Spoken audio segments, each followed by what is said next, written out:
नमस्कार दोस्तों, मैं एस्ट्रोलॉजर सचिन स्वागत और अभिनंदन करता हूं अपने सभी दर्शकों का। शनिदेव वक्री होने जा रहे हैं। 11 मई 2020 को शनि उल्टी चाल चलेंगे। अगले 142 दिन तक आपकी राशि तुला को क्या प्रभाव देने वाले हैं शनि, जानेंगे हम इस वीडियो में।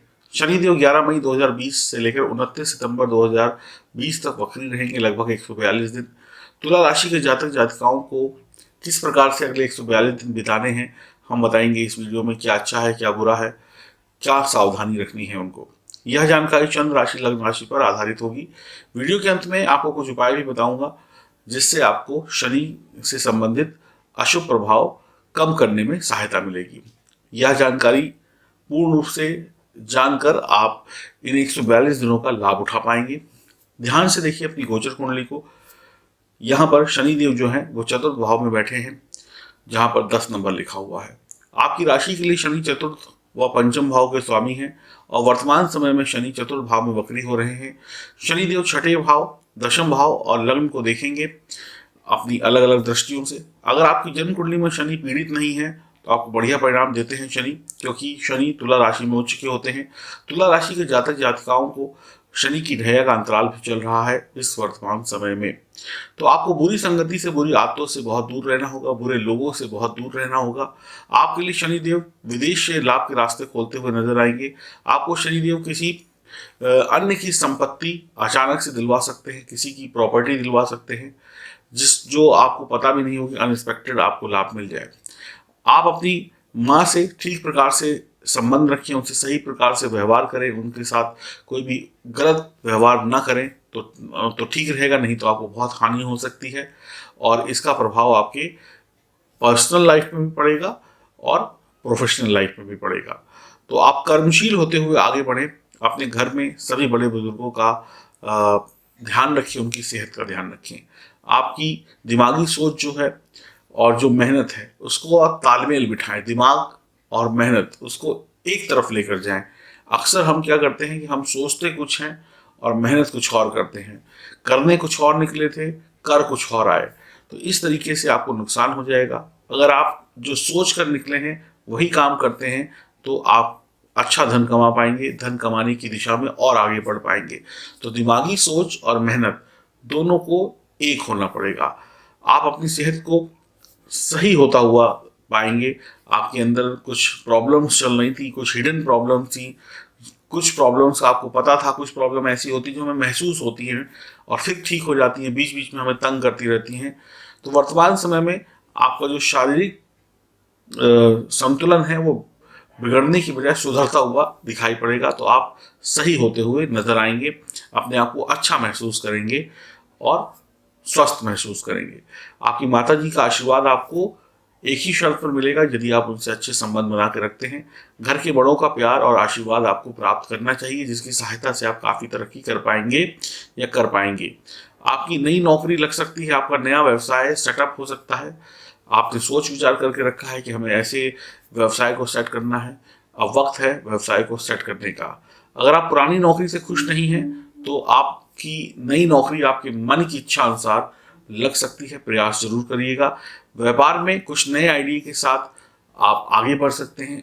व्यापार में आप कुछ नए आइडिया के साथ अपने पुराने व्यापार को बदल सकते हैं। तो कहीं ना कहीं व्यापार और नौकरी के लिए शनि का आशीर्वाद आपको मिल रहा है। अगर आपके अंदर कोई हुनर है, कोई कला है या बहुत क्रिएटिव दिमाग है तो आपको शनिदेव बहुत बढ़िया सफलता दिलाने वाले हैं अपने दिमाग के बल पर, हुनर के बल पर। इससे भी आप कुछ अच्छा व्यवसाय या इससे कोई क्रिएटिव काम करके अपनी जगह को समाज में मजबूत कर पाएंगे। शनि आपकी समस्याओं का समाधान करेंगे। आपके पारिवारिक और व्यापार के मामलों में रिजल्ट आपको धीरे धीरे बेहतर देना शुरू करेंगे। आपके माता पिता से रिश्ता आपको मजबूत रखना होगा। ये बात बार बार मैं रिपीट कर रहा हूँ ताकि ये आपको याद रहे, इस पर आपको फोकस रखना है। अगर आप व्यापार या नौकरी या शिक्षा के लिए ऋण लेने की सोच रहे हैं तो तैयारी पहले से कर ले। कहीं ऐसा ना हो कि ऋण ले लिया और तैयारी पूरी नहीं हुई और वो पैसा कहीं इधर उधर दूसरी जगह पर खर्च हो गया, तो काम भी नहीं हुआ और ऋण भी चढ़ गया, तो आपको दिक्कत हो सकती है।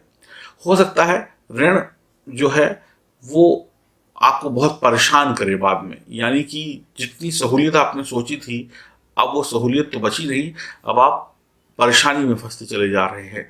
तो ऋण लेने से पहले बहुत सोच विचार करिएगा और अपने काम पूरे पक्के कर लीजिएगा। और ऋण को लेकर किसी दूसरे को ऋण मत दीजिएगा। कई बार क्या होता है कि आपका काम तो हुआ नहीं और आपने उसी ऋण को किसी और को दे दिया कि चलो थोड़े समय के लिए तुम रख लो, या किसी ने मांग लिया। तो याद रखिए, आपको वापस भी नहीं मिलेगा और आप डबल ऋणी हो जाएंगे और बहुत परेशान हो जाएंगे। तो संभल कर ऋण लीजिएगा। दोबारा से मैं आपको सचेत कर रहा हूँ। आपके शौक पूरे होंगे, कुछ शौक पूरे नहीं भी होंगे, और जो शौक पूरे नहीं होंगे उसमें फिर आपको क्रोध और घमंड आएगा। और क्रोध और घमंड और अहंकार अगर आ गया और जिद में आप अपने शौक पूरे करने के लिए आगे बढ़े तो नुकसान हो जाएगा। जो हो रहा है उसी में सब्र करिए, जो नहीं हो रहा है उसके लिए इंतज़ार करिए। कहीं ऐसा ना हो कि वक्त से पहले आप चीज़ों को करने के लिए एक्स्ट्रा एफर्ट लगाने पड़े आपको, और वो एफर्ट भी आपके बर्बाद चले जाए। उसके बाद क्रोध घमंड आ जाता है कि देखो, मैंने कोशिश करी और उसका रिजल्ट भी नहीं मिला, और बाई चांस थोड़ा बहुत रिजल्ट मिल गया तो घमंड आ जाएगा कि देखो मैं कुछ भी कर सकता हूँ या कुछ भी कर सकती हूँ। तो बड़ा संभलने का समय होगा। आप अपनी मेहनत को किसी भी हालत में कम ना करें। बाई चांस कुछ मामलों में आपको कम मेहनत में बहुत अच्छे रिजल्ट मिल जाएंगे, तो इसका मतलब ये नहीं है कि हर जगह पर मिलते चले जाएंगे। तो मेहनत को बरकरार रखें और खराब संगति से दूर रहें। जीवन साथी के साथ अच्छा तालमेल बिठा कर रखें। ग्रह कलेश की स्थिति को ना आने दें। पारिवारिक संपत्ति के मामले को ध्यानपूर्वक निपटाएं, लड़ाई झगड़ा ना करें। शत्रु आपके मित्र होंगे। आपको शनिदेव खूब मेहनत करा के खूब धन देने वाले हैं। मेहनत के बिना अच्छी सफलता की उम्मीद बिल्कुल भी ना करें। प्रेम संबंधों में आप व्यस्त रह सकते हैं। आप विपरीत लिंग के प्रति आकर्षित हो सकते हैं। शनिदेव आपको इस समय में विपरीत लिंग के प्रति ज्यादा आकर्षित करेंगे, और ये आकर्षण आपको आपके लक्ष्य से भटका देगा, आपके काम से भटका देगा, जिसकी वजह से आप लक्ष्यहीन हो जाएंगे और विलासिता में फंसते चले जाएंगे। अब इसमें वक्त भी जाएगा, लक्ष्य भी जाएगा, पैसा भी जाएगा, और मान सम्मान और इज्जत भी जा सकती है। तो ये ध्यान रखना होगा कि विलासिता के चक्कर में या विपरीत लिंग के चक्कर में कहीं आप अपने लक्ष्य से ना भटक जाए, महिला हो चाहे पुरुष हो। जवान लोगों के साथ तो ये होगा।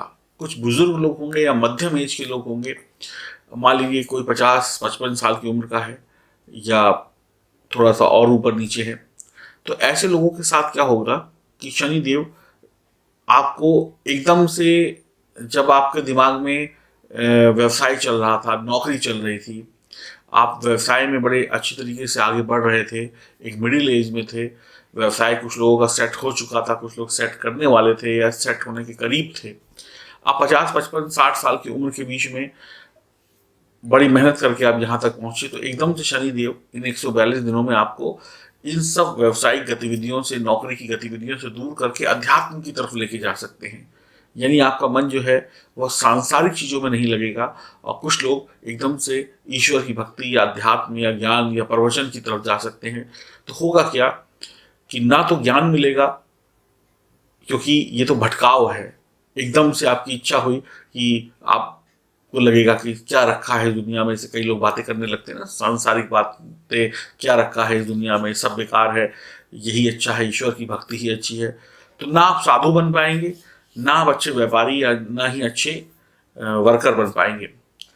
तो शनिदेव आपको भटका कर, आपको जो सफलता की तरफ आप बढ़ रहे थे वहां से भटका कर आपको अध्यात्म की तरफ या इस तरफ जोड़ देंगे। तो आप अपने कामों को छोड़कर आपका दिमाग भक्ति भक्ति में घूमने लगेगा।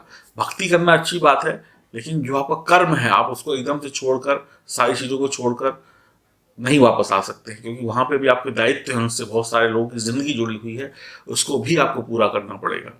तो बीच में आप एकदम से अपने काम में यू टर्न ले लेंगे कि अब मैं ये काम नहीं करूंगा, या उसमें इंटरेस्ट नहीं दिखाएंगे उतना जितना पहले दिखा रहे थे, तो ये भी नुकसान हो सकता है। तो दो तरीके से नुकसान है। एक तो जो जवान लोग हैं वो लोग अपने लक्ष्य की तरफ बढ़ रहे थे और एकदम से वासना विलासता की तरफ बढ़ गए, विपरीत लिंग की तरफ आकर्षित हो गए, अपने काम को छोड़ दिया। और एक वो लोग जो मिडिल एज में है और अपने काम की तरफ बड़ी सफलता से आगे बढ़ रहे थे, उन्होंने वासना विलासता की तरफ तो ध्यान नहीं किया, लेकिन अध्यात्म की तरफ ध्यान चला गया, यू टर्न ले लिया और अपने लक्ष्य को साइड करके दूसरी तरफ चले गए। अब ये मन का भटकाव है, ना ये इधर का रहने देगा ना ये इधर का रहने देगा। तो यहाँ पर बहुत संभल कर रहने की आवश्यकता है। ये जो मैं आपको बातें बता रहा हूँ, ये शायद ही आपको कहीं और जानने को मिले। इस बात का बहुत ध्यान रखिएगा और बहुत सोच विचार करिएगा कि आप अपने लक्ष्य से ना भटकें, और अगर भटकना ही है तो फिर पूर्ण रूप से भटकें। यानी कि अगर साधु संत बनना है तो फिर बन जाइए, अगर नहीं बनना है तो फिर मत बनिए। फिर ये नहीं कि 10 दिन तक मन भटका हुआ, आपका जो गोल्डन पीरियड टाइम था उससे आप हट गए और बाद में फिर समझ आई फिर भागे, तो फिर हाथ कुछ नहीं आएगा। तो ध्यान बहुत रखना होगा, बहुत बहुत ध्यान के साथ आपको आगे बढ़ना होगा। किसी विधवा स्त्री के चक्कर में पुरुष पड़कर अपना जीवन खराब कर सकते हैं। जाहिर सी बात है कि आप वासना विलासना में फंस गए और किसी विधवा स्त्री के प्रेम में फंस गए तो आपके लिए थोड़ी समस्या हो सकती है। जातक अपनी संपत्ति और मान सम्मान सब कुछ गवा बैठता है किसी विधवा स्त्री के चक्कर में फंसकर, या हो सकता है कोई आपको फंसा ले, या हो सकता है आप खुद फंस जाएं। तो इन सभी बातों का ध्यान रखते हुए इस 142 दिनों के शनि के वक्रत्व को अपनाइएगा और ध्यान रखिएगा अपना। भैंस को भोजन देना अच्छा रहेगा, भैंस का दान करना अच्छा रहेगा, कौवों को भोजन कराना अच्छा रहेगा, कौवे को गुलाब जामुन खिला सकते हैं, पास पड़ोस के लोगों की सहायता करें, हनुमान आराधना करें, मन को एकाग्र रखें और काल भैरव की उपासना भी कर सकते हैं, ओम नमः शिवाय मंत्र का जाप भी कर सकते हैं। तो उम्मीद करता हूँ ये जानकारी आपको अच्छी लगी होगी और आप इस जानकारी के आधार पर अपने शनि के इस वक्री काल को अच्छा बनाने की कोशिश करेंगे। हरिओम, नमस्कार।